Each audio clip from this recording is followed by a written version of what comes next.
బెంగళూరులో జరిగినటువంటి రేవ్ పార్టీలో అటు ఎంతోమంది సెలబ్రిటీస్ ముఖ్యంగా తెలుగు ఇండస్ట్రీకి సంబంధించినటువంటి నటీనటులు ఎంతోమంది ఉన్నారనేది ప్రస్తుతం జోరుగా ప్రచారం జరుగుతుంది. దీంట్లో కొంతమంది సంబంధించినటువంటి తెలుగు నటులు కూడా ఉన్నారు. అసలు ఈ రేవ్ పార్టీలకి ఎందుకు వెళ్తున్నారు, ముఖ్యంగా మా అసోసియేషన్కి సంబంధించి ఇట్లాంటి వాళ్ళని ఏమన్నా చర్యలు చేపడతారా ఏంటి అనేది ప్రస్తుతం మనతో సినీ నటి కరాటే కళ్యాణి గారు ఉన్నారు. మేడం, ముఖ్యంగా చూస్తే ఈ బెంగళూరు రేవ్ పార్టీ ఇష్యూ తెలిసిందే, సెలబ్రిటీస్ ఉన్నారు, ముఖ్యంగా తెలుగు ఇండస్ట్రీకి సంబంధించినటువంటి చాలామంది నటీనటులు ఉన్నారని చెప్తారు. ఏం చెప్తారు అసలు ఈ రేవ్ పార్టీల గురించి మీరు? నిన్న న్యూస్ నేను కూడా విన్నాను, చూశానండి. అందులో చాలామంది సినిమా ఇండస్ట్రీ వాళ్ళు, టెకీస్, అలాగే చాలామంది ఉన్నారు ఇండస్ట్రీ లిస్ట్లో అని చెప్పేసి ఏదో న్యూస్ చూశాను. నేను వైజాగ్లో ఉండడం వల్ల యాక్చువల్గా నేను టీవీ చూడలేదు, ఓన్లీ ఫోన్లోనే పాపప్ అయింది చూశాను. దానిలో హేమ అనే ఆమె, లేకపోతే శ్రీకాంత్ గారు, ఇలా జానీ మాస్టర్ అని చాలా వస్తున్నాయి. బట్ వాళ్ళందరూ సెల్ఫీస్ రిలీజ్ చేశారు. ముందు మేము కూడా ఏంటిది ఇలా వచ్చింది న్యూస్. మొన్న ఏమైందంటే మన శివబాలాజీ గారు, రఘుబాబు గారు, విష్ణు మంచు గారు ముగ్గురు కలిసి అంటే డిప్యూటీ సీఎంని కలిశారు. అలాగే ఆయన ఉన్నారు కదా కోమటిరెడ్డి వెంకటరెడ్డి గారు, సినిమాటోగ్రఫీ మినిస్టర్, ఆయన కూడా కలిసి ఇండస్ట్రీలో డ్రగ్స్ సంబంధించి కానీ ఇలా ఎవరైతే యాంటీ సోషల్ ఎలిమెంట్స్ అలాంటి వాటిల్లో పార్టిసిపేట్ చేసినా, ఏదైనా ప్రాబ్లమ్స్లో ఏదైనా ఇరుక్కొని ఇవన్నీ చేస్తే మీరు ఎవరిని క్షమించక్కర్లేదు. ఏ విషయంలో కూడా మేమే మీకు సపోర్ట్ చేస్తాము, ఇండస్ట్రీ తరపున మేము మీకు కోఆపరేట్ చేస్తాము. ఈ డ్రగ్స్ విషయంలో కానీ వాటిలో కానీ వీటిలో కానీ ఎటువంటి విషయంలోనైనా మా ఫుల్ కోఆపరేషన్ ఉంటుంది. మేము మీకు ఇలాంటివి చేయకూడదని మేము ప్రచారాలు కూడా చేస్తాము అన్నది వాళ్ళు ఒక వినతిపత్రం ఇచ్చి వాళ్ళని కలిసి మొత్తం వాళ్ళకి చెప్పి వచ్చారనమాట. ఎవరు? విష్ణు గారు మా అసోసియేషన్ తరపున, ఇక శివబాలాజీ గారు, రఘుబాబు గారు, డిప్యూటీ సీఎంని కూడా కలిసారు. సుముఖంగా అంతా అయిపోయింది. ఈలోగా మాకు ఈ న్యూస్ తెలిసింది, ఇందులో హేమ ఉంది. హేమ అనే ఆవిడ గురించి నేను ఏం పెద్దగా చెప్పక్కర్లేదు. ఒక ఆర్టిస్ట్గా ఆవిడ మీద నాకు మంచి అభిప్రాయమే ఉంది, అది వేరే విషయం. ఒక లేడీగా కూడా మంచిదే. ఆవిడ ఓన్గా ఏదో ఒక విధంగా నాదంటూ ఒక హల్చల్ ఉండాలన్నట్టుగా ప్రతి దగ్గర ఆవిడ చేస్తూ ఉంటారు, అది మనకు తెలిసిన విషయం, మనం చెప్పుకోక్కర్లేదు, ప్రతిసారి కనిపిస్తూ ఉంటుంది. ఆవిడ ఏంటంటే మా అసోసియేషన్ ఎలక్షన్ టైంలో శివబాలాజీ గారిని కొరకడం చూసుంటారు మీరు. అంతకుముందు జరిగిన ఎలక్షన్స్ టైంలో మన రాజేంద్ర ప్రసాద్ గారిని అడ్డగించడం చూసుంటారు. మొన్న అదే శివబాలాజీ గారిని కొరకముందు మా మీద పోలీస్ కంప్లైంట్ ఇచ్చారు. ఎప్పుడు నరేష్ గారి టైంలో నా మీద, నరేష్ గారి మీద కూడా కంప్లైంట్ ఇచ్చింది ఆమె వెళ్ళి. అంటే అది పోలీసులు లైట్ తీసుకున్నారు, అది వేరే విషయం. ఎందుకంటే ఆవిడ కావాలని హల్చల్ చేయడం కోసం చేసే పనులు ఇవన్నీ, ఆవిడ ఎప్పుడు వార్తల్లో నిలవాలని. సో నా మీద ఎందుకు కంప్లైంట్ ఇచ్చిందంటే నేను ఓటు వేయొద్దని ఆవిడ పర్సనల్గా అందరికీ వాట్సాప్ గ్రూప్స్లో చెప్పింది. ఏంటి, కరాటే కళ్యాణ్ ఓటు వేయకండి మీరు ఎవరు కూడా అని చెప్పేసి. ఆ ఓటు వేయొద్దని ఎప్పుడైతే చెప్పారో నేను అది తెలుసుకొని, నువ్వు నా గురించి పర్సనల్గా చెప్పాల్సిన, ఎవరైనా గెలవాలి కానీ కరాటే కళ్యాణ్ గెలవకూడదు అని ఎందుకు చెప్తున్నావు అంటే, మీ ప్యానల్కే నేను వేయొద్దన్నాను, నా ప్యానల్కి వేయమన్నాను. ఆవిడ నాతో ఫైట్ చేశారు. ఫైట్ చేసి తర్వాత ఈవిడ ఇలా చేస్తుంది అలా చేస్తుందని మేము వాగ్వాదంలో మాట్లాడితే నా మీద కంప్లైంట్ ఇచ్చింది ఆవిడ వెళ్ళి, నన్ను ఇలా అన్నది అలా అన్నది అని. అసలు ఆవిడ ఎందుకు కంప్లైంట్ ఇచ్చిందో ఆవిడకే తెలియదు, ఎందుకు మాట్లాడిందో తెలియదు. ఓటు వేయొద్దని చెప్పేసి అట్లా చెప్పి ఇట్లా చెప్పి మాట్లాడేసి ఆవిడ ఏదేదో అనేసుకొని, సరే మాకు ఓటు వేయొద్దన్నావా, నువ్వు గెలుస్తావా గెలవా పక్కన పెడదాం. తర్వాత ఒక ఇంటర్వ్యూ చూశాను. ఎప్పుడు చూశాను అంటే నిన్న అయిన తర్వాత హేమ అని కొడితే వస్తున్నాయి కదా మొత్తం అన్నీ ఆవిడే పాపపోతుంటే, అప్పుడు నాది ఆవిడది కూడా, ఆవిడ నా గురించి ఫోటో వేసింది, నా ఫోటో వేసింది ఏంటని చూస్తే నన్ను కూడా ఆవిడ పాయింట్అవుట్ చేసి ఒక ఇంటర్వ్యూ ఇచ్చారు. ఆ ఇంటర్వ్యూలో కరాటే కళ్యాణి ప్యాకాట ఆడుతూ పట్టుబడ్డది, నువ్వు చేసేది ఇలాగా, నువ్వు అలా చేసావు ఇలా చేసావు. ఇప్పుడు ఈవిడ చేసింది ఏంటండి, హైదరాబాద్లో కట్టడి చేసేసారు కాబట్టి రేవ్ పార్టీస్ కానీ లేకపోతే డ్రగ్స్ కానీ వీటి మీద కొంత నిఘా ఉంది కాబట్టి వాళ్ళు బెంగళూరు వరకు వెళ్తున్నారు అనుకోవచ్చా? ముఖ్యంగా సినీ తారలో హేమ లాంటి వాళ్ళు దొరికిన తర్వాత ఒక వీడియో రిలీజ్ చేశారు, అది కూడా ఫేక్ అని తెలుస్తుంది. ఏమంటారు దీని మీద? అదే చెప్తున్నాను కదండి, ఇప్పుడు ఆవిడ ఫేక్ అనేది నేను ఫస్ట్ నుంచి తీసుకొస్తున్నాను మీకు, అంటే లింకప్ చేస్తున్నాను నేను ఫస్ట్ నుంచి.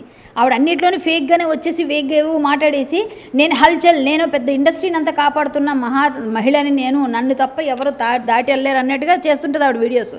ఇప్పుడు ఏమైంది, ప్రతి ఒక్కరి మీద బురదీసావు, ప్రతి ఒక్కరి మీద అన్నావు.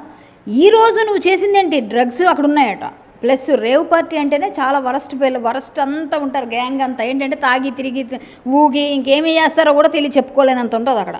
సరే రేవ్ పార్టీ సరదాగా బర్త్డే పార్టీస్ అన్నీ అలవాటు, పబ్ కల్చర్స్ అంటే బెంగళూరులో ఇక్కడ కట్టడి చేశారు. హైదరాబాద్ చాలా గట్టిగా ఉంది నిఘా కాబట్టి మీరు బెంగళూరు వెళ్ళారు, బెంగళూరులో కూడా చేశారు. దానికి ఏవో రూల్స్ రెగ్యులేషన్స్ ఏవో పెట్టారట, దాని ప్రకారంగా ఈవిడ కూడా అక్కడ దొరికి చేసిందే తప్పుడు పని, తప్పుడు ప్లేస్లో దొరికి అందరి మీద బురదలేసి ఇప్పుడు ఏంటి ఆవిడ బుకాయిస్తూ సారీ అండి నన్ను అక్కడ ఏదో పిలిచారు పార్టీకి వెళ్ళానని ఒక క్షణం అనేస్తే అయిపోయేదానికి చా నేను మా ఇంట్లో వాళ్ళకి ఫోన్ చేసుకుంటే ఫోన్ ఇవ్వండి అని తీసుకొని నేను సెల్ఫీ వీడియో చేస్తున్నా. మా ఫామ్ హౌస్ ఇది. మీ ఫామ్ హౌస్ ఎక్కడుందమ్మా? నీకు ఫామ్ హౌస్, నీ ఫామ్ హౌస్ ఉంటే నీ పక్కనే భర్త ఉంటాడు కదా, భర్త ఎందుకు చూపించలేదమ్మా నువ్వు? వెంటనే ఫోన్ తీసేసి సెల్ఫీ తీయించేసి అది రిలీజ్ చేసేసి పోలీసులను తప్పుదో పట్టించావు, మీడియాను తప్పుదో పట్టించావు. అంటే ఎంత పెద్ద తప్పు ఇది. ఇంకో కేసు అంటే నీకున్న పాపులారిటీని నువ్వు అంటే ఇంకా మిస్యూజ్ చేసుకుంటున్నావు అన్ని విధాలుగా. నువ్వు గొయ్యి తీసి దానిలో పడిపోతున్నావు అనమాట. చాలా రాంగ్ అండి ఆవిడ చేసింది నిన్న, చాలా చాలా తప్పది. ఇప్పుడు మా అసోసియేషన్ తరపున నాకు తెలిసినంత వరకు మీరు అన్నారు కదా ఏమైనా తీసుకుంటారా ఏమైనా చర్యలు అంటే పక్కగా తీసుకుంటారండి. ఎందుకంటే ఇంతకుముందు చాలామందిని సస్పెండ్ చేశారు, డిసిప్లినరీ యాక్షన్ అని ఒకటి ఉంటుంది ప్రతి ఒక్కరిని. ఆవిడ మెంబర్ అంటే ఇంతకుముందు ఈసీ మెంబర్ అవన్నీ చేశారు, ఇప్పుడు వాళ్ళందరూ లేరు కాబట్టి ఇప్పుడు లేకపోయినప్పటికీ మూవీ ఆర్టిస్ట్ అసోసియేషన్లో మెంబర్ ఆవిడ. ఆ మెంబర్స్ అందరికీ కూడా ఖచ్చితంగా ఒక డిసిప్లినరీ యాక్షన్ తీసుకునేటప్పుడు అంతెందుకు ఎన్టీఆర్ గారి విగ్రహం ఫైట్ చేస్తే నన్ను కూడా సస్పెండ్ చేశారు మా అసోసియేషన్లో. అంటే నేనేం తప్పు చేయలేదు, తర్వాత కోర్టు ఓకే చేసింది కాబట్టి నేను మళ్ళీ రివోక్ చేశారు నా సస్పెన్షన్, ఎందుకంటే కోర్టే ఇచ్చింది ఆమె తప్పులేదు అని.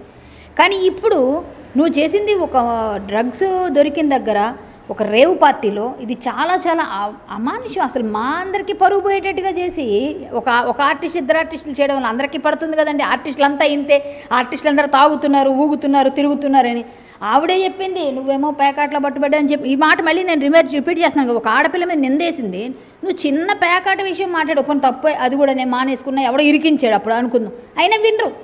ఇది మీరు పెట్టుకోపని తీసేయండి. కానీ ఆవిడ చేసిన తప్పుకి దేవుడు ఊరుకున్నాడా? వెంటనే శిక్ష చేశాడు. ఇప్పుడు అంటే నువ్వు ఇంకా పెద్దదానిలో పట్టుబడ్డావు. ఇంకా చెప్పాలంటే ఆవిడ గురించి తవ్వితే ఎక్కడ లేని వాటిల్లో కూడా ఆవిడ ఉందని చెప్పి బయటకు వస్తే ఎవరు చెప్పగలరు? అంటే ఇక్కడ ముఖ్యంగా చూస్తే మా మూవీ ఆర్టిస్ట్ అసోసియేషన్ నుంచి ఇందులో హేమ గారు ఒక మెంబర్గా ఉన్నారు. ఇప్పుడు ఆవిడ మెంబర్షిప్ని తీసేస్తారా, తీసేయాలని డిమాండ్ చేస్తారా? మీరు ఏం కోరుతున్నారు అసలు? నేను కోరడమే లేదండి. నేను జాయింట్ సెక్రటరీ, నేను మా అసోసియేషన్ జాయింట్ సెక్రటరీ. నేను కోరడమే లేదు. విష్ణు గారు కేన్స్లో ఉన్నారు, అక్కడ ఇంటర్నేషనల్ అక్కడ ఒక అవార్డ్ ఫంక్షన్స్లో ఉన్నారు. ఆయన కేన్స్ నుంచి రాగానే అక్కడి నుంచి వచ్చిన వెంటనే ఆయన మాకు తెలిసి ఈసీ మెంబర్ పెడతారు, ఎమర్జెన్సీ ఈసీ మెంబర్స్ అందరూ కలిసి కూర్చుంటాము, మాట్లాడతాము. మా ఆఫీస్ బేరర్స్ అందరూ కూర్చొని మాట్లాడి దానిలో డిసిప్లినరీ యాక్షన్ తీసుకుంటారు. నాకు తెలిసినంతవరకు ఎంతోమందికి తీసుకుంటారు. అంటే ఈ జరిగిన సిచ్యువేషన్ బట్టి చూస్తే హేమగారిని సస్పెండ్ చేసే అవకాశం అయితే ఉంది రూల్స్ ప్రకారం. అసలు ఈ రూల్స్ ఏ విధంగా ఉంటాయి ఆ మూవీ ఆర్టిస్ట్ అసోసియేషన్ సంబంధించి? 200% చేస్తారండి. ఎందుకంటే ఇలాంటి పెద్ద వాటిల్లో ఉన్న వాళ్ళని అంటే తీవ్రవాదులు, ఉగ్రవాదులు, ఇలాంటి పనులు చేసే వాళ్ళందరూ ఉంటారు. ఇదంతా అదే కోవకు చెందినట్టుగా అవుతుంది. ఎందుకంటే వీళ్ళు డ్రగ్స్ అనగానే మనం అదే తీసుకుంటాం. చాలా చిన్న విషయం కాదు ఇది. అంటే బాంబులు వేస్తేనే తీవ్రవాదులు, ఉగ్రవాదులు కాదు. కొంచెం వేరే విషయాల్లో కూడా మనం తీసుకునే కంటెంట్ దాన్ని బట్టి దాని పరిస్థితి మారిపోతుంది. ఇది ఉగ్రవాదులతో సంబంధం లేకపోయినప్పటికీ అలాంటి దగ్గర ఎక్కువ మంది పట్టుబడుతుంటారు కాబట్టి వాళ్ళకని వీళ్ళు డేంజర్ అని మాట్లాడే వాళ్ళు ఉంటారు. సో ఏంటంటే అక్కడ ఈమె తీసుకుందా లేదన్నది బ్లడ్ శాంపిల్స్, హెయిర్ శాంపిల్స్ని బట్టి ఆవిడకి శిక్ష ఎంతవరకు పడుతుంది, ఏ ఎఫ్ఐఆర్లో ఏ సెక్షన్ వేశారు అనేది తెలుస్తుంది తర్వాత. అది వేరే విషయం. కానీ ఇప్పుడు ఆమెను సస్పెండ్ చేస్తారనేది నాకు తెలిసిన నా నాలెడ్జ్లో ఉన్న మూవీ ఆర్టిస్ట్ అసోసియేషన్ బైలాస్లో ఉన్న ప్రకారంగా ఇలాంటివి ఏవైనా వాటిలో ఉన్న వాళ్ళని సస్పెండ్ చేసే అవకాశం ఎక్కువ ఉంది. మళ్ళీ ఎంతకాలం వేస్తారు ఆ తీవ్రతను బట్టి అది 5 years, 2 years, 1 year, 6 months అన్నది ఉంటుంది. అసలు మా అసోసియేషన్ రూల్స్ ఏం చెప్తున్నాయండి అసలు ముఖ్యంగా చూస్తే? దాంట్లో మీరు ఆల్రెడీ ఇలాంటి వాళ్ళని క్షమించమని ఎక్కడ రూల్స్లో లేవండి. బైలాస్లో ఎక్కడైనా సరే ఇలాంటివి ఏమైనా అసాంఘిక కార్యకలాపాలు పాల్పడిన వాళ్ళకో లేకపోతే మా అసోసియేషన్ని తోలనాడిన వాళ్ళకో, ఇంతకుముందు మాట్లాడిన హేమ ఎందుకు మాట్లాడలేదు అంటే ఇప్పుడు కొత్తగా అమెండ్మెంట్స్ చేశారు. అసోసియేషన్లో ఎవరు కూడా తల్లి లాంటి మాని స్టేజ్ల మీదకి ఎక్కి టీవీల ముందుకెళ్ళి మా గురించి తప్పుగా మాట్లాడకూడదు. మీరు ఏం మాట్లాడినా కట్టుబడి మాట్లాడాలి తప్ప అనవసరంగా వాళ్ళ మీద నిందలేయడం, ప్రెసిడెంట్ మీదో ఆఫీస్ బేరర్స్ మీదో ఇంకొకరి మీద. ఇంతకుముందు మాట్లాడిన వాళ్ళు ఎవరు ఇప్పుడు ఎందుకు మాట్లాడలేదంటే ఈ రూల్స్ అమెండ్మెంట్స్ చేయడం వల్ల. ఇప్పుడు ఉన్న దాని ప్రకారంగా ఇలాంటి చేసిన వాళ్ళకి ఎవరికైనా శిక్ష పడుతుంది. శిక్ష అర్హులాలే ఈమె. కాబట్టి ఖచ్చితంగా విష్ణు గారు రావడమే లేటు, ఈ నెలాఖరికి వచ్చేస్తారు. రాగానే మీటింగ్ అవుతుంది. మీటింగ్ అయిన తర్వాత ఆవిడకి ఏం జరిగింది, ఆవిడ ఏం చేసింది, ఆవిడ ఆ బ్లడ్ శాంపిల్స్లోనూ హెయిర్ శాంపిల్స్లోనూ దొరుకుతుంది. కాబట్టి దాన్ని బట్టి ఒకవేళ ఆవిడ తీసుకోపోయినా ఏదో ఎఫ్ఐఆర్ ఉంటుంది కదా, దాన్ని బట్టి ఇట్లాంటి వాటికి వెళ్ళినందుకు పార్టీ కానీ పెడతారు. ఒకవేళ ఈవిడ కానీ దానిలో బాధ్యురాలే చాలా విధంగా ఉంటే మేబీ మెంబర్షిప్ రివోక్ చేసే ఛాన్సెస్ కూడా ఉండకపోవచ్చు. అట్లాంటి పరిస్థితి కూడా లేకుండా మొత్తానికి టోటల్గా ఏమో నా నాలెడ్జ్ నేను ఎలా చెప్పగలను, అది నేనేమీ తీసుకోలేను. నేను కాదు కదా డెసిషన్ తీసుకుని, నా ఊహకు నేను మీరు అడిగారు కాబట్టి చెప్తున్నాను. ఏదేమైనా విష్ణు గారే చేస్తారు. విష్ణు గారు ప్లస్ బాలకృష్ణ గారు, మన పరుచూరి గారు, శివకృష్ణ గారు, జయప్రద గారు, ఇలా ఉన్న అన్నపూర్ణమ్మ గారు, ఇలా పెద్దవాళ్ళందరూ ఉంటారు. వాళ్ళందరూ కమిటీలో కూర్చొని మోహన్ బాబు గారు ముఖ్యంగా వీళ్ళందరూ కూర్చొని విష్ణుబాబు అలాగే మా ఈసీ మెంబర్స్తో కలిసి డిస్కస్ చేసి ఖచ్చితంగా దీని మీద యాక్షన్ అయితే ఉంటుంది. హేమ గారు అయితే మాత్రం ఇందులో శిక్షార్హురాలు. ఇక ముందైనా చేసిన తప్పుని మీడియాని పోలీసుల్ని తప్పుదో పట్టించకుండా నేనే పెద్ద మొత్తం ఏదైనా ఇండస్ట్రీకి అని చెప్పి ఓవర్ యాక్షన్ చేయకుండా పిచ్చి పిచ్చి పనులు చేయకుండా అందరి మీద బురదలేసేసి వీళ్ళది వాళ్ళు ఇది అని చెప్పి నోరు ఉంది కదా ఇష్టం చూడండి పాడేసుకుంటే పెద్ద నోరులు ఉన్నారు. మాలాంటి ఇంకా ఉన్నారు. అనవసరంగా ఎవరిని ఒక మాట అనకమ్మా, ఒక మాట అంటే మనకు కూడా తిరిగి తగులుతుందని తెలుసుకో. కర్మ రిటర్న్స్ అంటారు ఇదే. ఎవరినైనా ఒక నింద వేసేటప్పుడు అది మళ్ళీ వెనక్కి తిరిగి వచ్చేస్తుంది మనకి, బౌన్స్ బ్యాక్. కాబట్టి నువ్వు చాలా పెద్ద కేసులు ఇరుక్కున్నావు, అది నీకు తెలుస్తలేదు. ఇక ముందైనా సరే ఎవరెవరి మీద అయితే నువ్వు మాట్లాడావో, ఎవరెవరి మీద ఏమైతే అన్నావో, ఈరోజు అందరి తాలూకా ఏమంటారు మనసు బాధ ఉంటుంది, మానసిక క్షోభ. కొంచెం మనసు బాధపడితే ఖచ్చితంగా అవతల వాళ్ళు తగులుతుందంటారు కదా, అదే ఇప్పుడు తగిలిందంట. నేను అలాంటి పార్టీకి నువ్వు వెళ్ళడమే పెద్ద తప్పు. అంత డ్రగ్స్ తీసుకునే దగ్గరికి వెళ్ళి నువ్వు తీసుకోపోయినా తాటి చెట్టు కింద కూర్చొని పాలు తాగుతున్నానన్నా కూడా కళ్ళే తాగేమంటారు.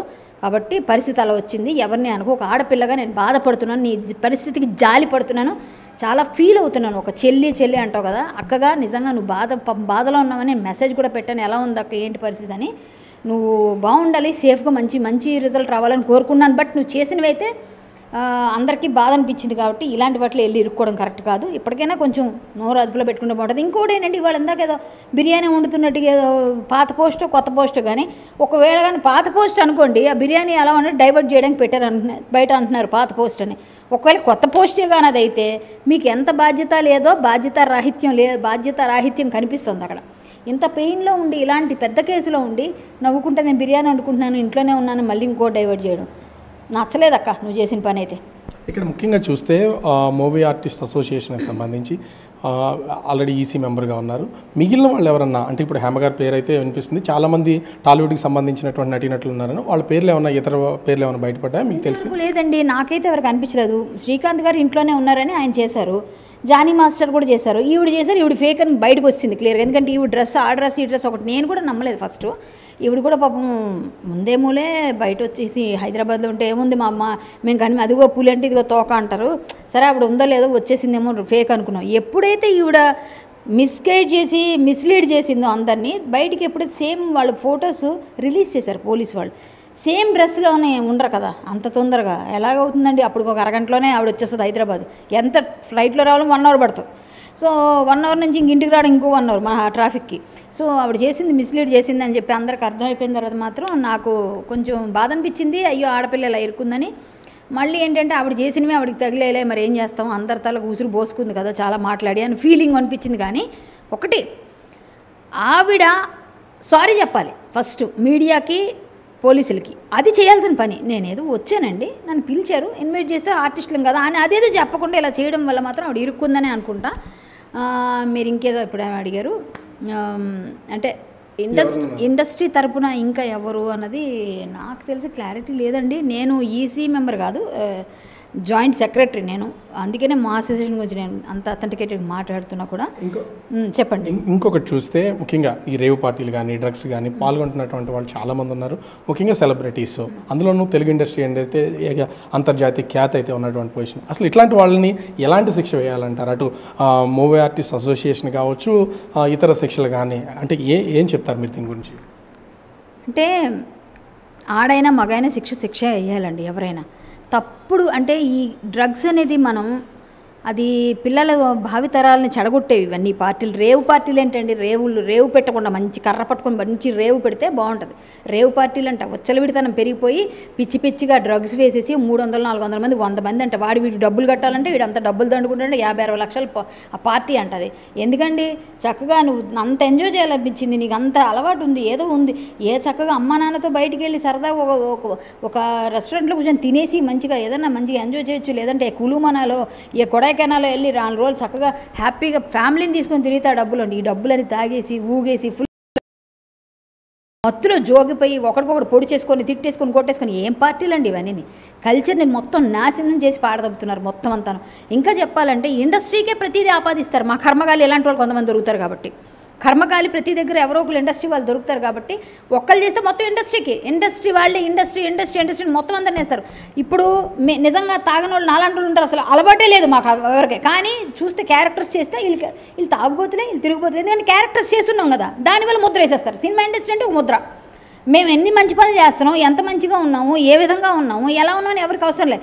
ఒక్కళ్ళు చేస్తే మొత్తం అందరికి ఆపాదిస్తారు. అలాగే ఇప్పుడు ఇండస్ట్రీకి అందరికీ పేరు తెచ్చేసి ఎవరున్నారో అందులో తెలియదు, కానీ ఈమె దొరికింది, ఇంకెవరో చిన్న లేడీ ఆర్టిస్టులు ఎవరో కనిపిస్తున్నారు. శ్రీకాంత్ గారు కాదని ఖండించారు.